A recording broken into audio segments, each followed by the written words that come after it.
ఇదిగోండి, ఈ చిన్న పానీపూరి తినడం వల్ల మీకు సంతోషంతో పాటు మినిమం 100 జబ్బులు వచ్చే అవకాశాలు ఉన్నాయండి. పెద్ద పెద్ద షాప్స్ లో పానీపూరి తినడమే ఆరోగ్యానికి మంచిది కాదు. అలాంటిది మనం రోడ్ సైడ్ యథేచ్ఛగా తినేస్తుంటాం.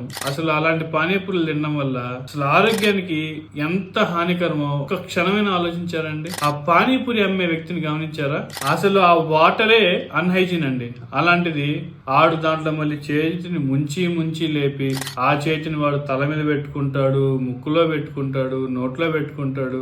అంత అన్హైజీన్ గా ఉన్న వాటర్ ని మనం పానీపూరిలో పోసుకొని తాగుతా ఉంటాం. అసలు ఇలాంటి ఫుడ్స్ తినడం వల్ల ఇయర్లీ సంవత్సరానికి 15 లక్షల మంది చిన్నపిల్లలు హాస్పిటల్ అడ్మిట్ అవుతున్నారు. చాలా మంది చిన్నపిల్లల్లో మనం చూస్తూ ఉంటాయి వైరల్ ఫీవర్స్ వస్తుంటాయి. ఇట్లాంటి వాటికి ముఖ్యమైన కారణం అలాంటి ఫుడ్స్ తినడం వల్లే. చాలా బ్యాక్టీరియల్ ఇన్ఫెక్షన్స్ ఆ పానీపూరి ద్వారా మన నోట్లోకి మన బాడీలోకి వెళ్తా ఉంటది అనమాట. మనం ముఖ్యంగా కొన్ని డిస్కస్ చేద్దాం. ఈ పానీలో ఉండే బ్యాక్టీరియా వల్ల చిన్నపిల్లలకి immune deficiency, digestion problems, diarrhoea, kidney problems, liver problems, pancreatic problems, gastric problems, pneumonia, ఇలా చెప్పుకుంటూ పోతే కొన్ని వందల జబ్బులు వస్తాయండి. దయచేసి పిల్లలకి బయట పానీపూరీస్ తినిపించొద్దు. దానికి బదులుగా ఇంట్లోనే హోమ్ మేడ్ పానీపూరీస్ చేసుకొని ఇంట్లోనే చక్కగా తినమని చెప్పండి.